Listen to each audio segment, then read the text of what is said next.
in from the west during the morning, perhaps giving a risk of icy patches for a time. Staying dry across East Anglia on Sunday morning, it will be a very cold and frosty start with a few mist and fog patches. Heavy rain will quickly spread across southern counties of England through Sunday morning with strong gusty winds. It will be rather mild in the southwest. An amber weather warning is in force for ice across parts of northern England tomorrow. There could become tricky travelling conditions in the area throughout the day.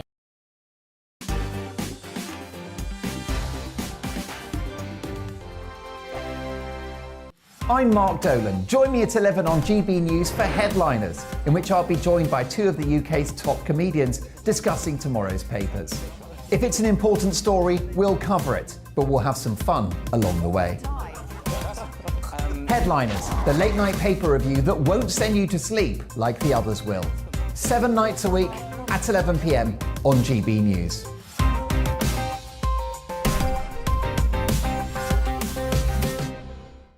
Monday to Thursday nights on GB News. At 6, it's Dubes & Co. 7 o'clock, Farage.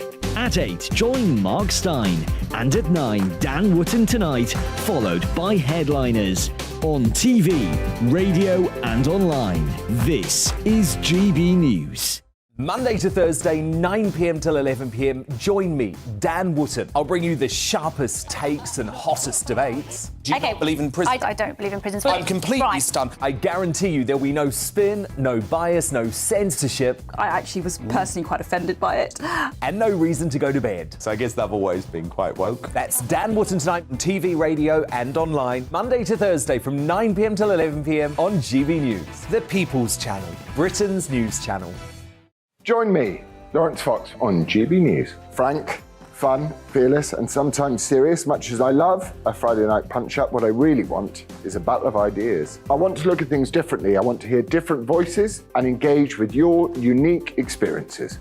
Every Friday at 7 p.m. on GB News. Hello, I'm Esther McVeigh. And I'm Philip Davis. Whether you're watching or listening on TV, online or on radio, we handpick the latest stories, debates and expert opinions for your weekend. So whether that's politics, news or showbiz, we've got it covered. Join us every Saturday morning at 10 o'clock on GB News. Join me every Sunday at 6 p.m. for Gloria Meets. In exclusive interviews, I'll be finding out who our politicians really are and what they really think. It's something that you would never want anyone to suffer. I didn't know what channels there were. I didn't think I'd be believed. I must have weighed about 7 stone and I'm 5'8". My instincts was to sort of cover this up. I mean, clearly that was a mistake. Join me every Sunday at 6 p.m. on GB News, the People's Channel, Britain's news channel. Hello there, it's Eamon Holmes here from Breakfast on GB News. We're not just on your television and your screens, you know. We're on DAB plus digital radio, so you can listen to your favourite shows on the move. If you've not yet listened to GB News Radio, it's very simple. We're on your radio player and TuneIn apps, on your smart speaker, phone or tablet, or online at gbnews.uk. Take us with you wherever you go. GB News Radio. You never have to miss a moment of the People's Channel.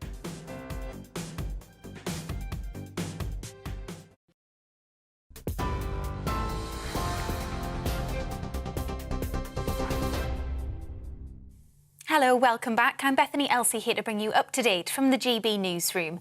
Amber weather warnings have been issued for the north of England tomorrow, meaning icy conditions could be a risk to life. The Met Office is expecting rain, snow and ice to cause dangerous driving conditions, disruption to public transport and possibly air travel.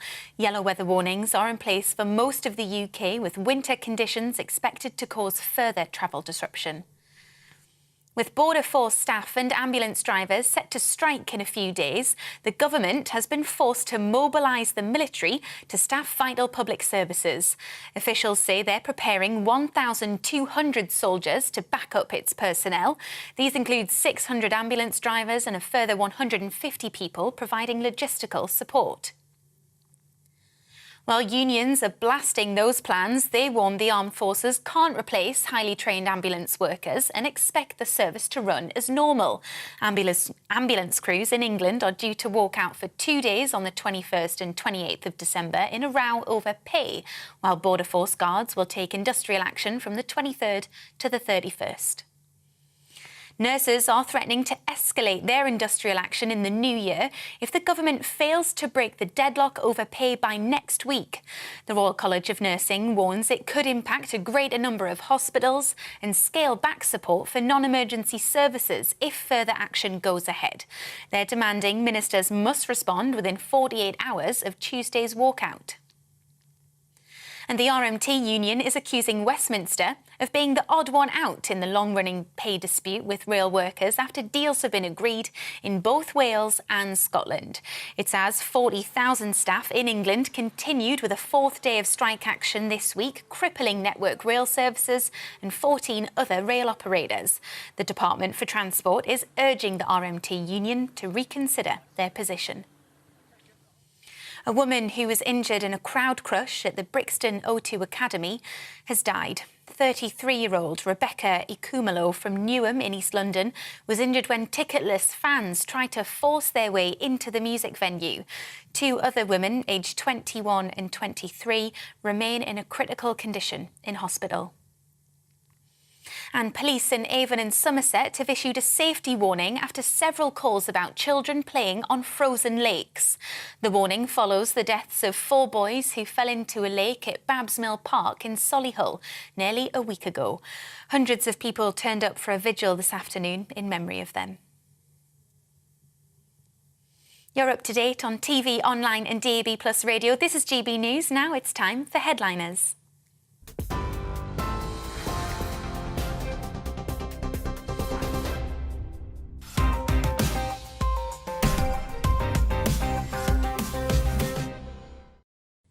Hello and welcome to Headliners. I'm Stephen Allen. I'll be taking you through Sunday's top stories. Joining me tonight, the comedy duo of Leo Kearse and Diane Spencer. But first, let's take a look at tomorrow's front pages. The Telegraph. Forces are not spare capacity for strike, says Chief of Defence. The Observer says nurses pledge tougher new strikes as NHS crisis deepens. The Sunday Times. Sussexers want Royal Summit to address their TV grievances. Sunday Express says Home Secretary, no more Channel tragedies. The Sun on Sunday, we want royal apology. That's the new Harry and Meg shock. And the Daily Star on Sunday. Gotta have faith. Psychic reveals George Michael's ended bitter feud with Barry Manilow from beyond the grave. And those were your front pages. Let's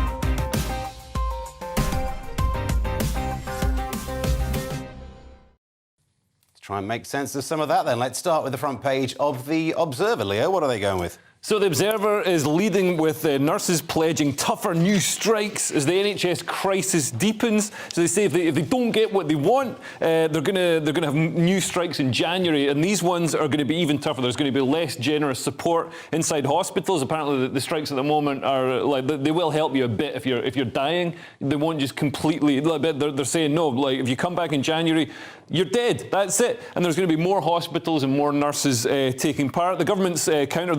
The first signs that government ministers might sit down and actually try and fix this. They're offering one-off lump sum payments. The nurses are asking for 19%, which is a lot. I mean, I believe that nurses should get paid a bit more. You know, it should maybe go up in line with inflation and stuff, but 19%? I mean, whose wages go up at 19%? It's insane. If you think they should go up with inflation, how far back do you think that should have happened? Because they've not gone up with inflation.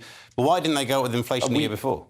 No, they have. That and then the year before. No, they have. They went up. I think they went up 4% last year. Over 5 years, over the last 5 years, they've had a real-term reduction if you include all of those inflations. All right, numbers, guy. That's maybe a fact. But I've got. Sorry, I've written it with a fact. But listen, no. All right. As a concession, how about we have this 19% pay rise for nurses, but it's funded by getting rid of all the pointless non-jobs in the public sector? I'd be up for that. Yeah, all these diversity and inclusion managers, like lived experience consultants. Nobody needs these things. They actually just get in the way of the health service working. So why not get rid of them? They can be turned into dog food or do some valuable for society. And then the nurses can get the money that they were getting. And they were all on like 100-odd grand anyway. So, that'll pay for, 3 nurses or 2 nurses at the current pay rise. I was with you right up until the cannibalism. Right up until that point, I was on board. It's not cannibalism if you turn a human into dog food. Oh, no, of course not. No, you carry on. Carry on. Crack on. mean, this story is interesting because they're saying that there's going to be a whole load of nurses that are going to strike, and they weren't striking before. And you think, they've got like a backup squad of nurses ready to just, at a moment's notice, just drop all the clipboards and just walk on out. So they're being strategic about this. What I do not accept is some of the language used, because they say prevent the collapse of the NHS. Now, I'm sorry, that's only going to happen if the nurses have been allowed to mix the cement. Do you know what I'm saying? Like, maybe if you've asked the radiologist to draw up the architectural plans, it might collapse, because that's not their area of specialty. It's when they say things like collapse, I think, it sounds like everybody all at once is just going to faint. It's not going to happen. It's still going to carry on, but they do need to be paid properly for what they're doing. So I just resent kind of the hyperbole of the word collapse, but I understand it's kind of a pressured situation and they want to, like, blow it up. And there's a chance this news story saying stronger strikes next year could just be threatening. But do you think the strikes need to be stronger? The idea of nurses going on strikes is headline-grabbing enough, and the purpose of this kind of strike is to grab a headline. Does it actually need for more people to be left without care? If it's in the papers, they've done the job, haven't they? Yeah, absolutely. And I think it'll actually get to the point where it weakens support for nurses. I think, we all want to see nurses getting paid fairly. And they're not, drastically underpaid. I think the median salary is like 34 grand or 35 grand, which isn't peanuts. But, we want to see them being paid fairly, and we want to see it go up. But, the nurses' wages have lagged wages in the private sector.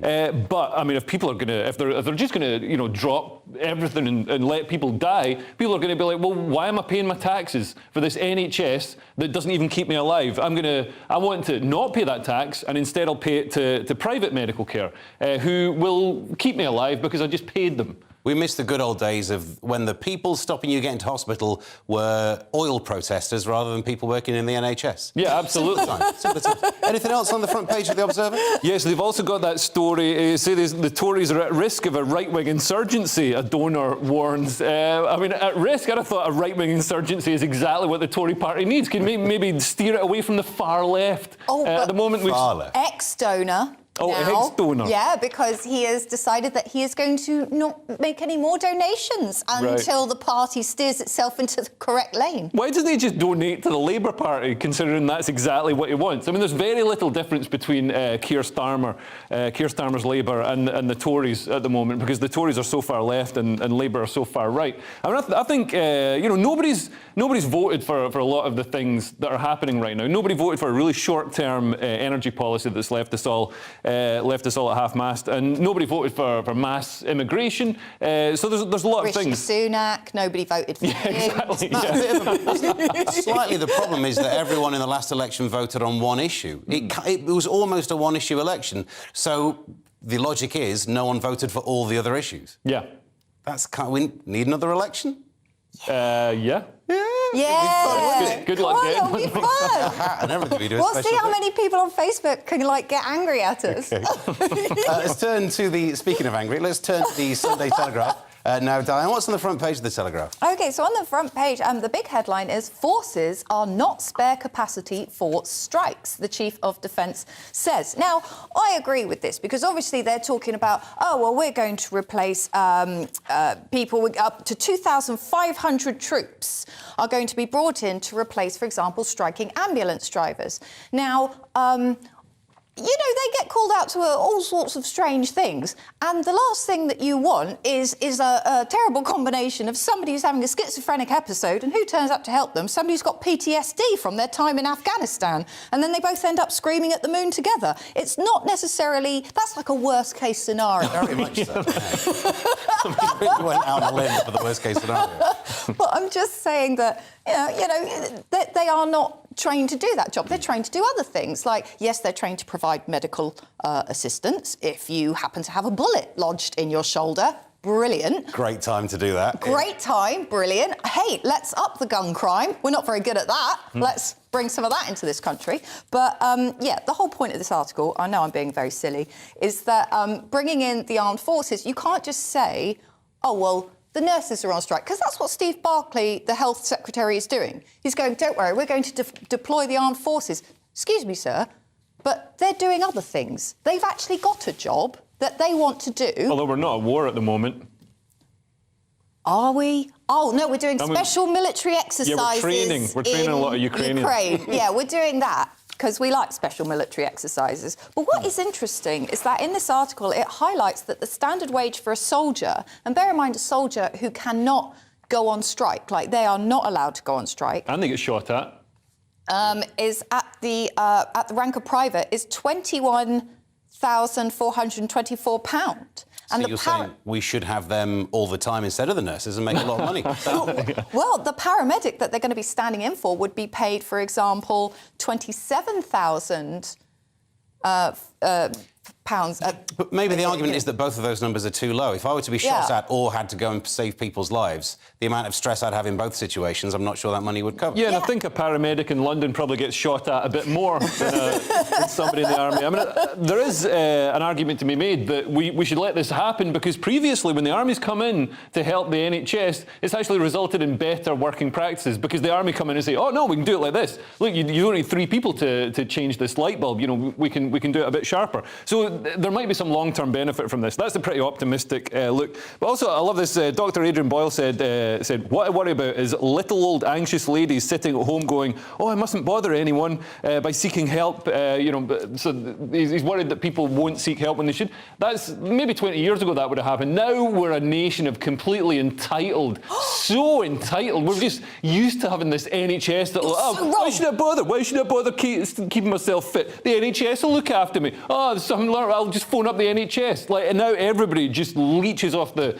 public service. You are so wrong there. I'm so sorry, but you are completely wrong because my mum and dad, they have a podiatrist who comes round, right? An NHS one? Not sure, but she comes round. This is exactly what I'm talking about. You get podiatrists in the NHS. Hush your mouth. They're both diabetics. They need a podiatrist. And, right, she came round and she actually said that a lot of her elderly clients are not putting on their heating for the country. Because they think that by not putting on their heating, they're helping. And Dr. Adrian Boyle... They're going to get well, that's a good tell. Yeah. He is free up some housing stock. He is identifying a certain group of people who will take it on the chin and... They shouldn't do that. They should really, if they're in a situation where they need help, they'll be the ones who'll tough it out when actually they do need the help. But I understand that you are talking about the flaky ones. Yeah, but now we're a nation. I mean, maybe the older generation are they've got that true grit British attitude. But I got to tell you, most people now are just, they just want the government to come around and wipe their bums for them. Yeah, but one of those people you're talking about then calls the NHS and then a sergeant major gets sent around. Yeah. Maybe fixes the problem. Maybe some tension gets shared out when they're doing some sort of spot. Let's move on to the Sun on Sunday. What are they covering, Leo? So they've got Harry and Meghan still in the paper. So furious Harry and Meghan want an apology from the royal family. This is after the insulted charity boss Ngozi Fulani was given an apology. It says it was given one, but they mean an apology at Buckingham Palace. So Ngozi Fulani, I don't know if you remember this story, but basically she turned up to Buckingham Palace for some event. I don't think she was actually invited, but she tagged along. I didn't know you could just tag along and bluff it. But yeah, I don't think you can. She got maybe if I wore what she was wearing. But she turned up and a lady in waiting asked, where are you from? Where are you from? Which sounds, apparently that's a racist microaggression. I mean, it sounds like it could be, except she was dressed like Tarzan's mum. She was wearing like a leopard print seat cover from a Ford Capri. She had a lion's tooth necklace.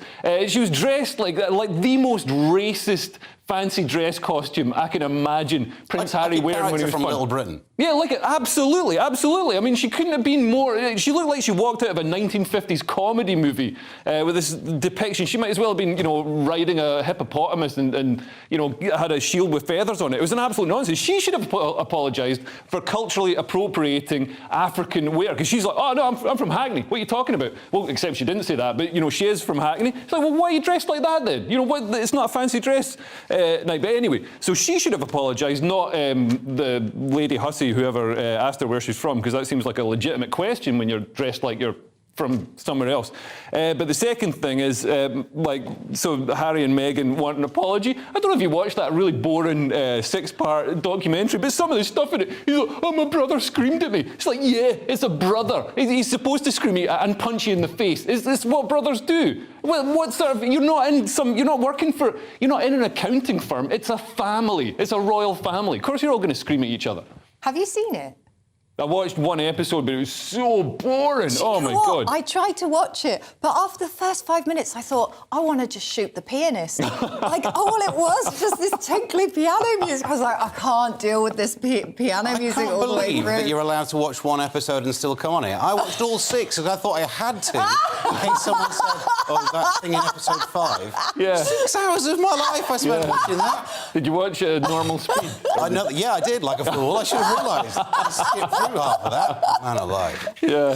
I'm not sure it's really a documentary. I don't think you can make a documentary about yourself. Yeah, exactly. A documentary is people with cameras following people around, showing what they do. So they show, a documentary shows, this tells. It's them telling what they believe in. They're like, we want to tell our truth. How about telling the truth, the actual truth, instead of your special truth? So 1990s. Yeah, but it would fit on a YouTube channel, not as a Netflix documentary, because YouTube is full of people just like filming themselves going, OK, this is what I do, blah, blah, blah. Yeah, like me and you. Yeah, that's where it belongs. It doesn't belong, it can't have the title of documentary because it's very biased. Yeah. Well, let's end this section with our friends at the Daily Star. Diane, what are they going with? Oh, this is wondrous. So, celebrity psychic Jasmine Rose Anderson, because she doesn't deal with normal ghosts. Yuck.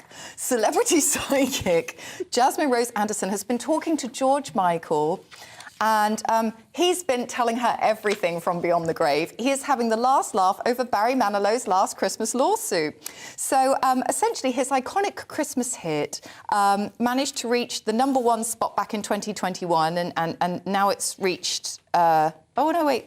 Oh, I've read that wrong. Well, essentially... It's a good song. It's a great song. His Last Christmas. Last Christmas. That one. We've heard it. Yeah. No, yeah, but you may have, but there are other people... If you sing it, you either have to pay dead George Michael or Barry Manilow. We don't know which yet. Well, be careful, because dead George Michael is talking a lot to this woman. Yeah. And I have a bad feeling that she's going to get involved in some of his lawsuits. She said, you're not going to believe this, he is still seeing it now, spirit side, and feels overwhelming love and gratitude for his fans. I mean, that has got to be him. It's got to be true. That's such specific information. Definitely front page news.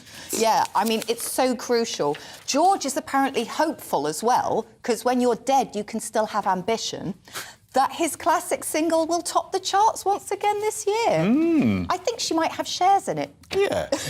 Or it's a load of rubbish. Yeah, I mean, it sounds like a made-up thing. There wasn't a story, so they made one up. I mean, it was a fun Daily Star story. It's that, I mean, seeing George Michael, he's such a vibrant, great-looking guy, and to see him, end up like that, doing all that cocaine and stuff. Although you got to wonder how much cocaine he would have been able to do if he'd had Barry Manilow's nose. And so that is the end of our front pages. They're out of the way. Join us for part 2, where we have boilers on a budget, special school staff shortages, and families going postal. We'll see you in a moment.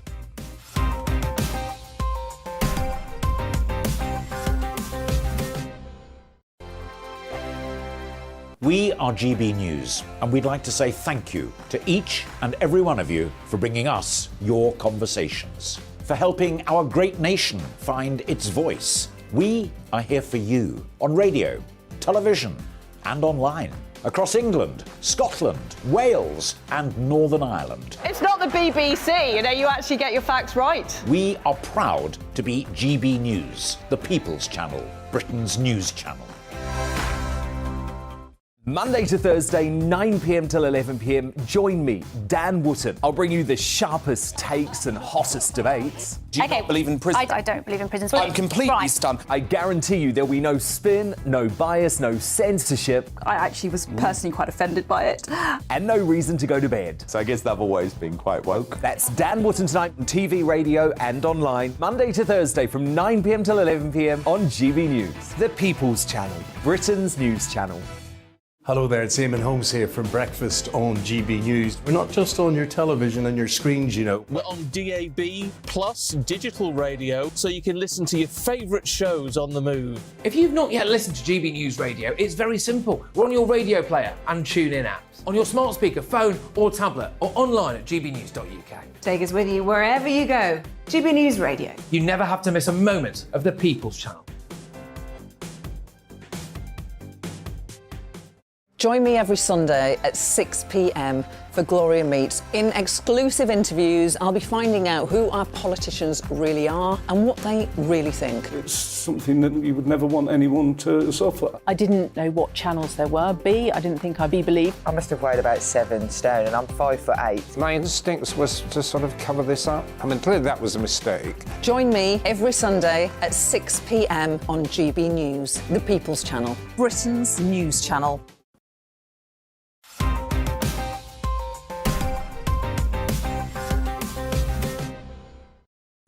Welcome back to Headliners. I'm still Stephen Allen and still joined by the brilliant Leo Kearse and Diane Spencer. And now the Observer, Diane. Everyone wants a pay rise these days, but there's a group that probably won't go on strike. No. So the title is Braverman Acting Unlawfully Over Asylum Seeker Support High Court Fines. So, first of all, I do love the phrase acting unlawfully, because it sounds like you're dressed as a burglar, but you haven't stolen anything yet. Do you know what I mean? Oh, just acting unlawfully? Yeah, like at what point does it go from acting unlawfully to breaking the law? Yeah. Or is this only for politicians? Like, they act unlawfully, the rest of us are just criminals. So, essentially, a case was brought forward by an asylum seeker who is known as CB. I think it's her Fortnite handle. And they took it to the High Court in Manchester. Essentially, CB said that SB was only giving them £40.85 to live on for a week, and that is not enough when you go to M&S because of the cost of living crisis. So they're basically saying that they want an extra £5 every week for the asylum seekers. Now, there are 58,000 approximately asylum seekers who live in the self-catering accommodation. And with this increase, I've done a little bit of fag packet maths, and it's going to be an annual increase of about £12.5 million if they add this extra £5 on. But what's interesting is that the question, well, has Suella Braverman acted unlawfully in not reviewing this, because she is supposed to give the asylum seekers the right amount of money to subsist on, and she is supposed to check it in line with inflation. And obviously, because of the cost of living crisis and everything, all the prices have gone up. Should she be giving the asylum seekers an extra £5, Leo? No, she should not. Because it's not her fiver, it's my fiver, and I want to spend it on stuff for me. So the problem we've got, I mean, I'm amazed that they found a female asylum seeker to interview, because I don't know if you've seen any footage of the cross-channel migrants, but there's not a lot of women on those boats. And I think we should give asylum, much more easily to women and children, instead of, the sort of men in their 20s who are coming over and coming from safe countries. But we're spending £6 million a day on asylum seekers, and the system is really broken. The system was set up to sort of provide for people who are genuinely seeking asylum, not people who are coming here and using the asylum system to sort of stay here. And there's an industry of lawyers, human rights lawyers, the three worst words in the universe, set up to sort of leech off legal aid and our taxes and find ways for these people to stay, gaming the system, saying, I converted to Christianity, so you can't send me back to wherever it is, Somalia or whatever, because I'll be persecuted, even though they're not, they haven't converted, there's various ways they can game the system. So we're spending so much. Braverman might have acted unlawfully, but the law isn't always correct. But all of the points you just made there, even if every single one of them is shinily valid, none of them are arguments against the extra £5. Yes, they are. Because if we give people, if we make it easier, we're supposed to be saying, like, look, stop Stop coming here. You're overburdening the system. The system's broken. So we're not going to. We'll say, oh, by the way, oh, we're going to give you even more money. That's not going to dissuade people from coming across the channel. You're basically trying to get people to get into these dangerous boats. We saw 4 people die the other day. Why do you want people to? This is the point, though. You either are saying they shouldn't be given any money, or they should be given an amount of money to live off. And the £5 is an argument that the amount of money to live off has changed because the cost of things has changed. Yeah, and also CB, who's actually taken this to the High Court in Manchester. She has 2 children. So it seems that the £40 is just given to all the asylum seekers, and it's not taking into account whether they have dependents. So, and that does suggest there's an issue in that system because, yeah, if they're a genuine asylum seekers, if she's got 2 kids, £40 a week is not going to go anywhere, and an extra sort of £5, I mean, I'm OK with it. Really? So where do we stop? Where do we stop? And bear in mind, it's not... You can go down there and give them your money of your own volition. Why you got to take my money? I'm serious. Why has the taxpayer got to spend so much money? Before this ends up costing me a £5, we'll have to move on, I'm afraid. Mail on Sunday, Leo, and the government has wasted millions telling us how to save some pounds. Yeah, so the government's brought out this video for this It All Adds Up initiative, which sounds like a new logo for Tesco, but it's not. It's saying there's all these measures people can take to cut their bills over the colder months. Most of the measures seem to amount to just be colder.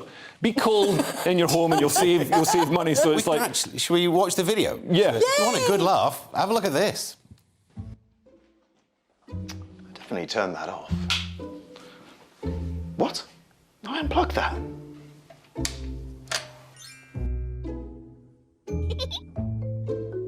No, the other thing is turn the boiler flow temperature down to 60 degrees. It doesn't affect the temperature of your house, as I did it the other day. But...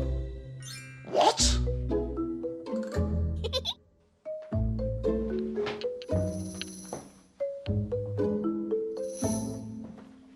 I put you there to keep out the draft. You again? Enough of this.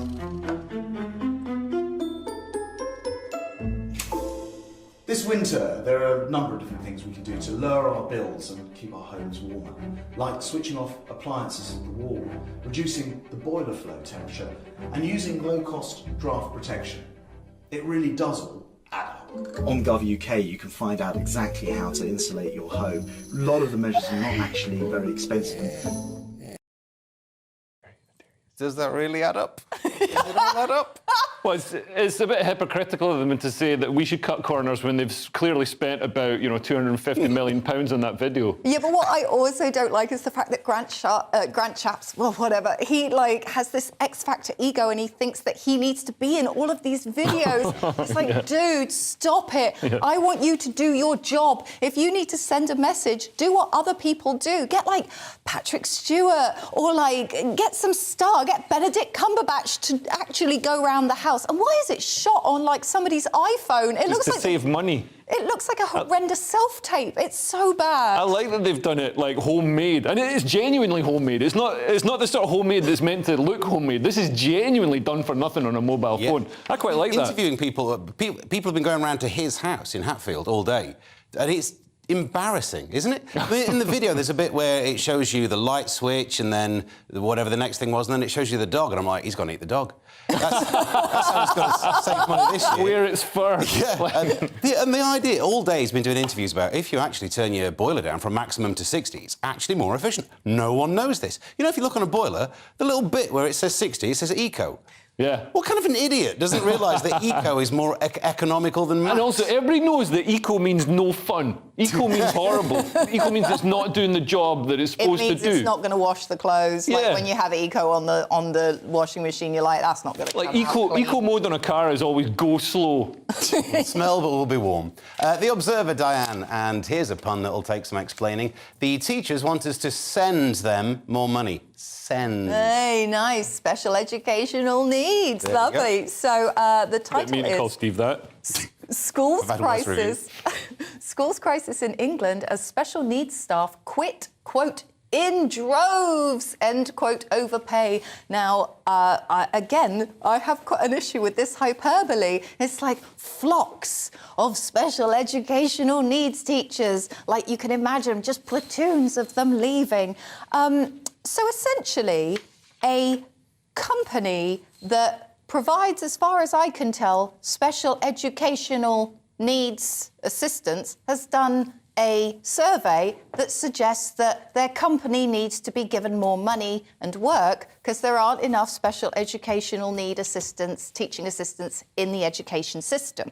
Now, they interviewed lots of schools and there nearly 1.5 million pupils in England are identified as needing this special educational needs support. So that could be anything from sort of maybe it could be autism, Asperger's, it could be dyspraxia, all sorts of things. You could also have maybe impairments like visual, auditory impairments. Could have a made-up thing.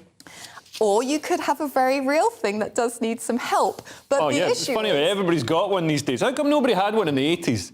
There's only 1 million, just over 1 million there. There's 1.5 million. I know it's a really mean thing to be Mr. Numbers again, but how comes everyone's got one? They haven't. It's only 1 million. A million? That's loads. That's 1 million. 1.5. I can dream of getting those less figures. Than all, that's loads. It's less than everyone. But loads of people have got them. Loads of my friend, might be Darius, he worked to supplement his comedy income over lockdown. He worked as one of these assistants for excluded kids, and the amount of money that's spent on them, because they all need special one-on-one training, and they're all like, they don't turn up to it, and they just treat it like dirt because everybody's so entitled and everybody just thinks the government's going to consistently come.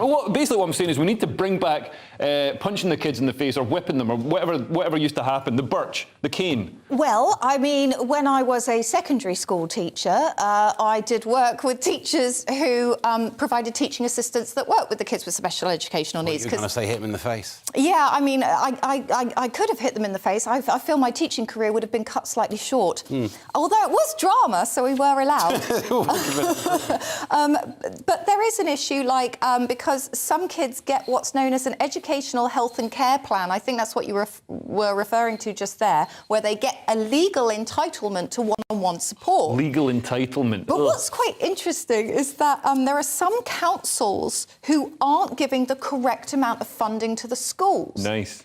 Now, I think that is a problem there, because if the council knows that they're supposed to give the correct amount of funding to a school and they have a legal entitlement to do it, why is this only coming forward when somebody takes that council to court? Because the problem is that when you have a child who has a lot of problems, then one of two things is going to happen. Either that child, their learning is going to suffer and they're not going to get on very well in school and they are going to suffer, or they are going to somehow kick off, which can happen a lot, and then you have 30 kids that are not learning very well. And this is why you got to homeschool your kids or send them to private school, so they don't have to mix with kids like that.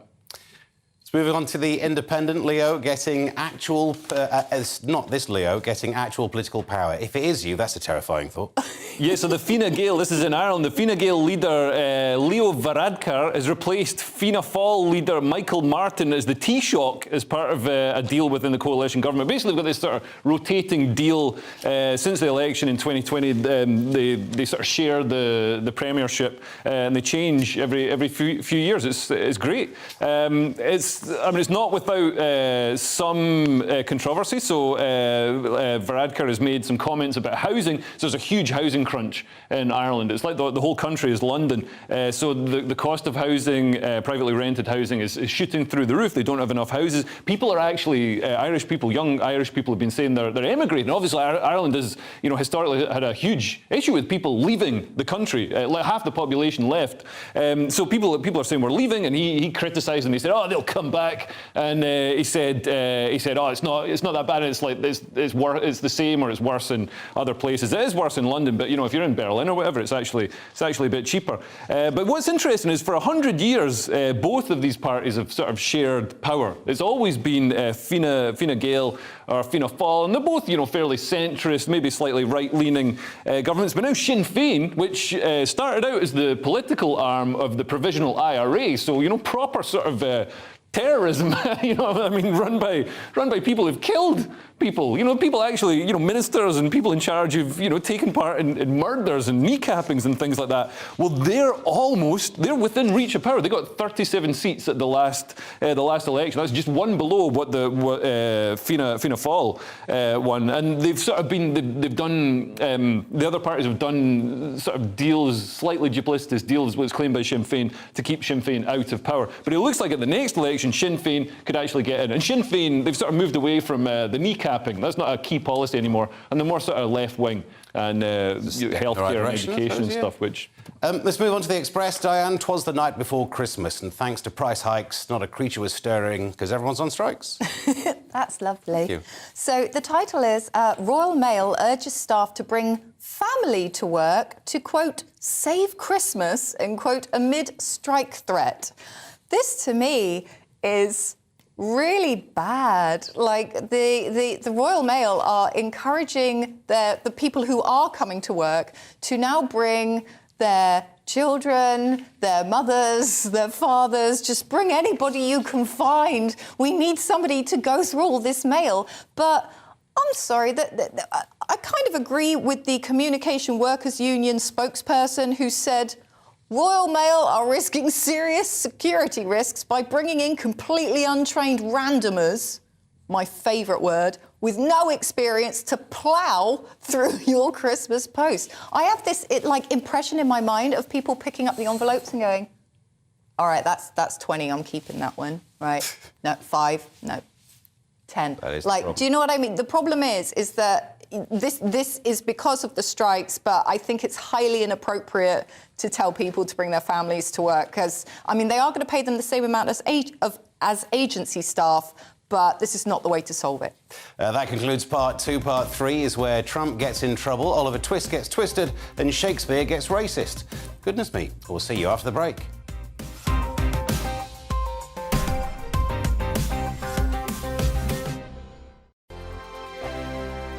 Monday to Thursday nights on GB News. At 6, it's Dubes & Co.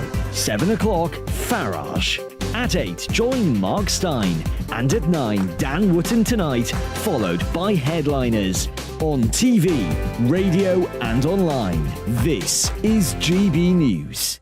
We are GB News, the People's Channel. Why not take us home with you by visiting the GB News shop at gbnews.store. You'll find all the official merchandise, a really good present actually for yourself, your friends or your family. We ship across the UK mainland at no extra cost. GB News, the People's Channel.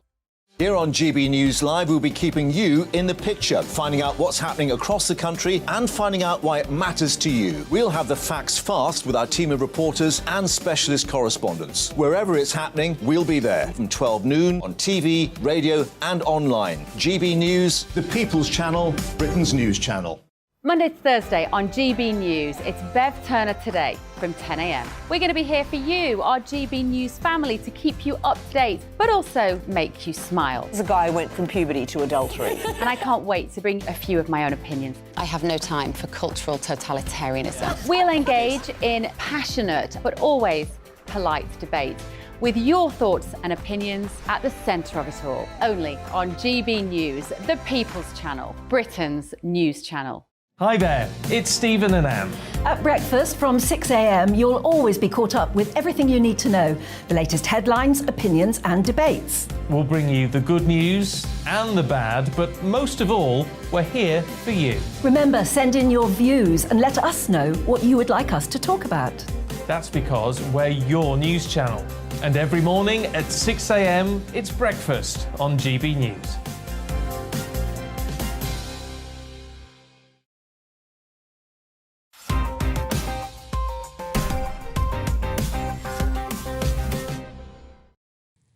Welcome back to Headliners. The Observer now, Leo, and Twitter is still a thing. Shocking. Yeah, Twitter's actually more popular than it's ever been under Musk, so the number of users and the actual usage time, the stats are doing great. But on Thursday, Musk suspended, obviously it came in because Twitter's had an issue with free speech, because it's basically controlled by, or it was controlled by the Democrat Party, and they were just using it as it was like the sort of political, it was the social media wing of the Democrat Party, and they were just purging any conservative voices. I managed to cling on in there. But anyway, on Thursday, Musk cancelled a group of tech journalists from the website because of breaches of the company's new rule about revealing people's locations, so doxing people, saying, you know, this is where this person is, because they were sharing articles or writing articles about, there's this flight tracking website that was tracking his private jet, and it had his son on it. So obviously, it's pretty intrusive, even though it's technically publicly available data. It's just kind of intrusive. It's not very nice. So he suspended their accounts, which I quite like that sort of egotistical capriciousness.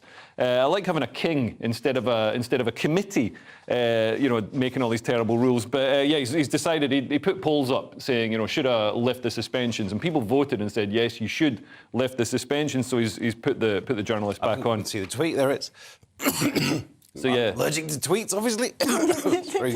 Yeah, it's better. So yeah, so he's. Some people are saying, "Oh, he didn't really dox your location because it's just an article with a." But yeah, they kind of did dox his location. It's not very nice. Yeah, there's a bit of a difference between giving away your address and where your private jet is. I mean, unless you're really good at jumping, you're not going to be able to go and meet him just because you've got the address there and then.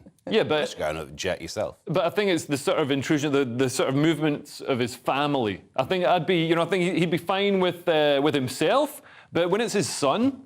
That's a different story. I think people, when people come for your family, that's a different. You've seen Taken. I realised that's why Elon Musk called his son that name, because you can't tweet it. And his name actually is that name. Yeah, it's impossible. Let's move on to the Sunday Times. Donald Trump, Diane, 4 more years, perhaps, added to his sentence.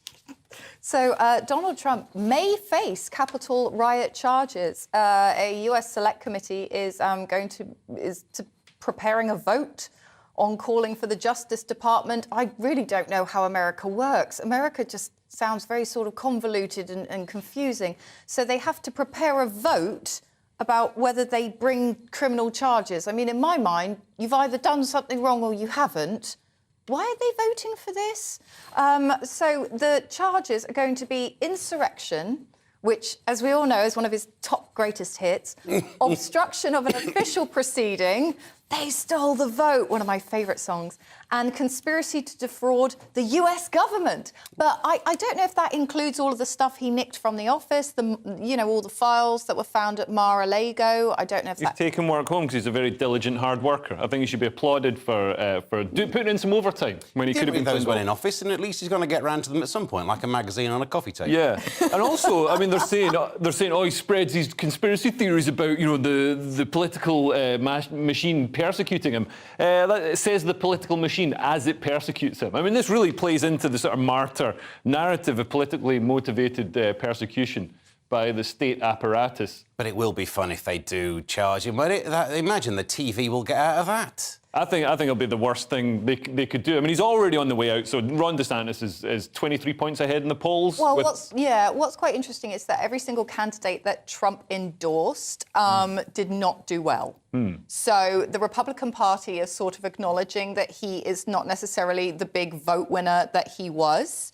And it's whether they can sort of bring in this new sort of figurehead celebrity to build their new sort of ethos around, I guess. I mean, Trump is more of a threat to the Republicans now than he is the Democrats. To the Sunday Telegraph, Leo, and say what you like about Jacinda Ardern, and you will get in trouble for it. Yeah. So Jacinda Ardern, the Premier of New Zealand, has been accused by opposition politicians of turning New Zealand into a nanny state as she moved to toughen the country's hate speech laws. So the current law safeguards people on the grounds of colour, race, ethnic or national origins. That's going to be extended, this legal protection against insult or abuse is going to be extended to religion, which is, it's a sort of interesting move. It's a move away from sort of Western liberal democracy and a move towards a sort of more Iran-style theocratic order where you can't criticise the church, you can't mock the church, you can't mock the grand poobahs and the priests. And this is quite dangerous. I mean, we've seen that hate speech laws are just used to persecute people. In Scotland, which has got hate speech laws,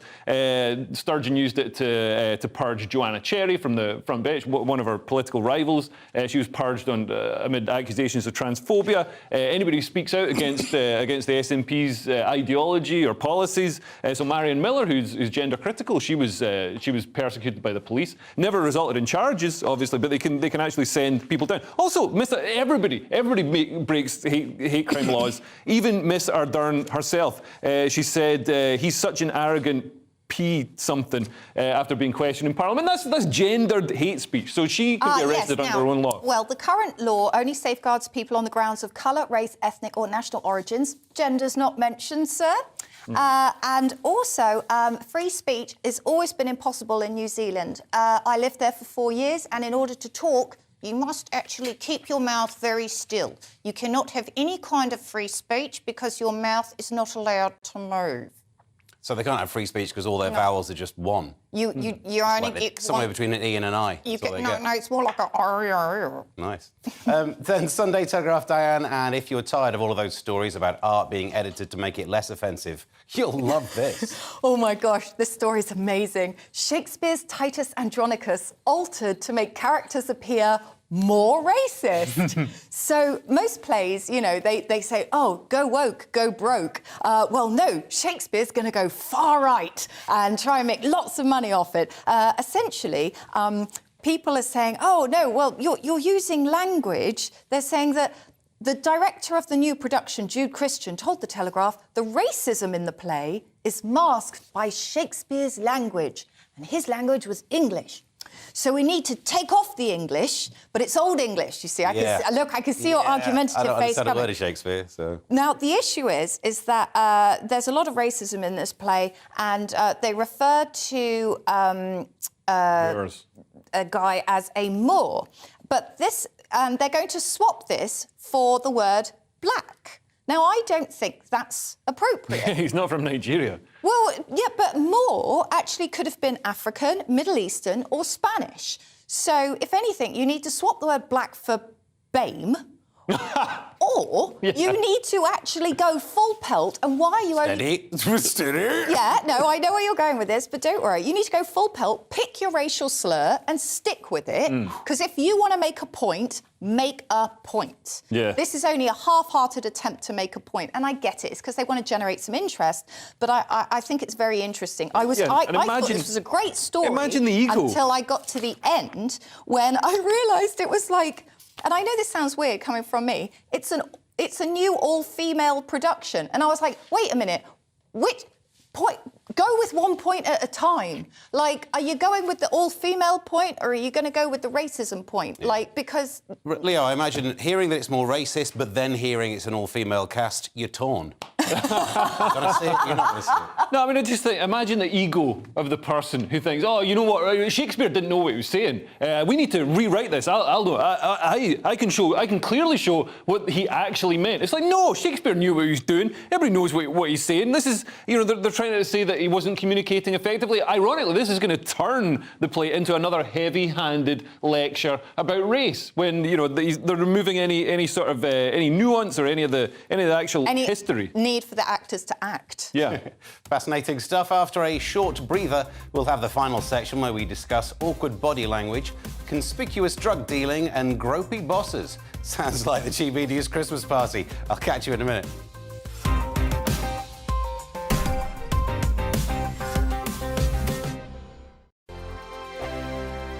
Every morning from 6 o'clock, we'll wake you up with GB News Breakfast with all the stories you didn't know from the night before. So whether it's serious news, entertainment, or your own views from all over our great nation, we're here to kick off your day with a smile. And the national media should be reflecting and reporting what's happening here. You will notice the northwestern accents. Whether you're with us on TV, radio, or online, every morning, it's breakfast from 6 a.m. Hope you can join us. We are GB News, right across the nation. You can get us on television, on radio, on digital. We're absolutely everywhere. Amazing! You see, amazing! You remind me of me in the European Parliament. But here's the most important bit. We are not part of the mainstream establishment. We think and speak just like you do. We are the People's Channel. Magnificent. That's really, really thoughtful. Come and join us on GB News, the People's News Channel. My name's Tom Harwood and join me 9:30 a.m. every weekday for The Briefing, your one-stop shop for everything you need to know about what's going on in politics today. I wonder if this is a deal that might need to be like the biscuits in this factory, twice baked. Is there not an opportunity here to win out against the extremes? Tom Harwood, GB News. What are you going to do about it? Things should have been done differently, and they certainly are being done differently. Don't miss it. The Briefing with me, Tom Harwood, 9:30 Monday to Friday on GB News. Join me, Nana Akue, Saturday and Sunday afternoons on GB News.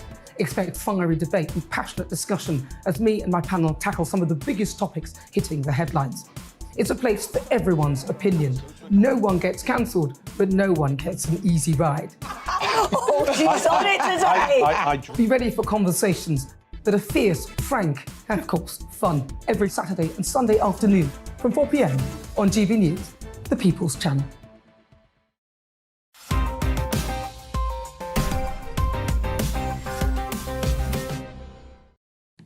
Welcome back to the final part of Headliners. The Metro, Diane, and Venice, plus sea level rising. Should they set up water B&B?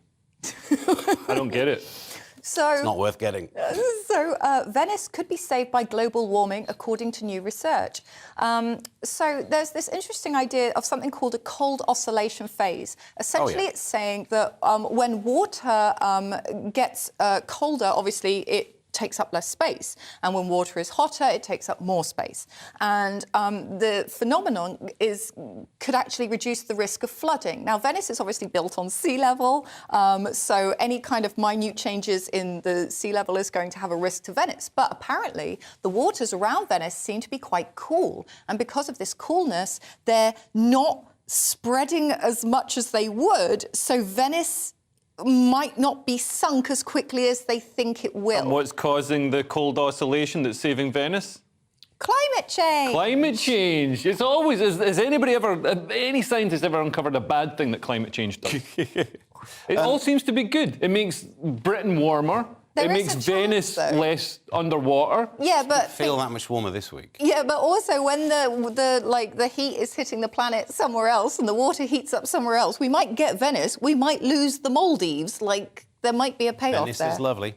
Also, scientific fact is that, water gets smaller as it cools. Up until 4 degrees below that, it starts to expand again until it hits ice phase. That's why ice floats on water. Yeah, one of the few... structure of the ice.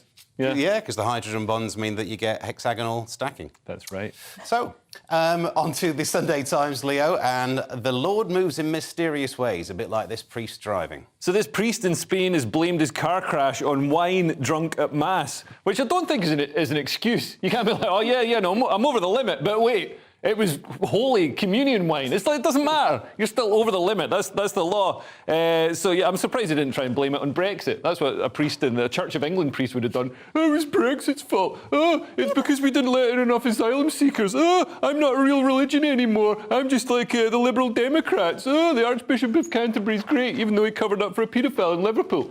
You're only supposed to drink, like, a little bit because it's the blood of Christ. You're not supposed to drink, like, a pint's worth of blood. Maybe he was really into it. Or does he have to do a shot every time somebody else does a shot? No, can you not line your stomach with some of his body first?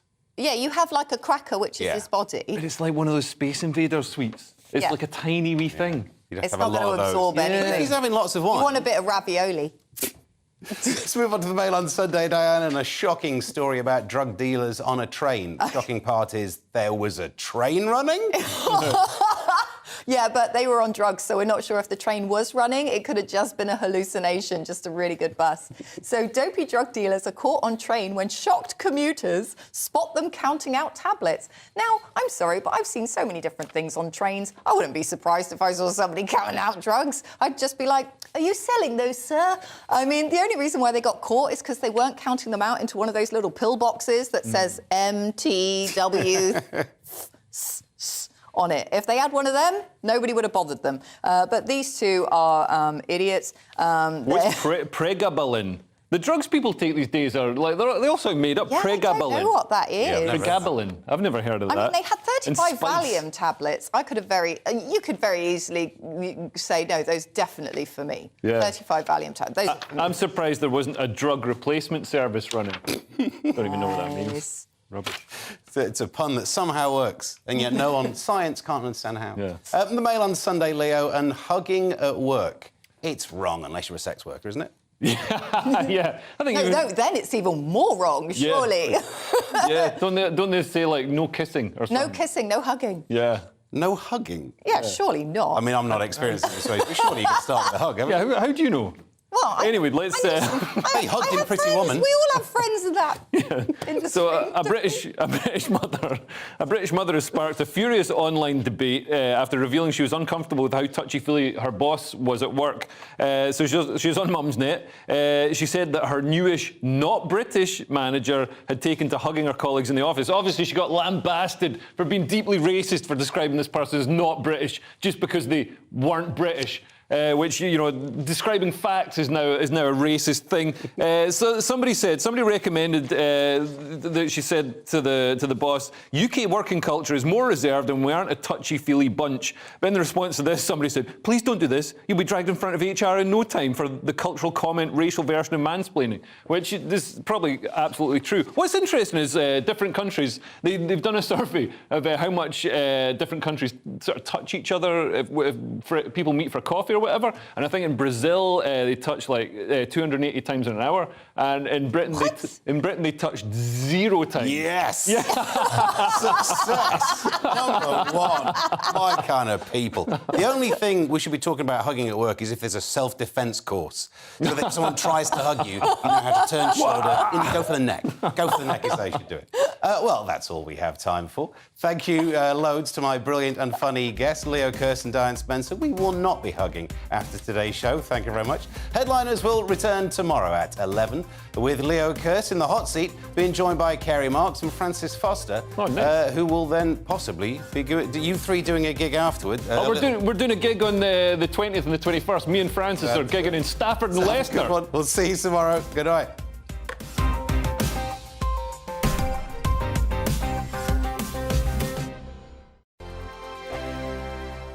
I'm Mark Dolan. Join me at 11 on GB News for Headliners, in which I'll be joined by 2 of the UK's top comedians discussing tomorrow's papers. If it's an important story, we'll cover it, but we'll have some fun along the way. Headliners, the late-night paper review that won't send you to sleep like the others will. 7 nights a week at 11 p.m. on GB News.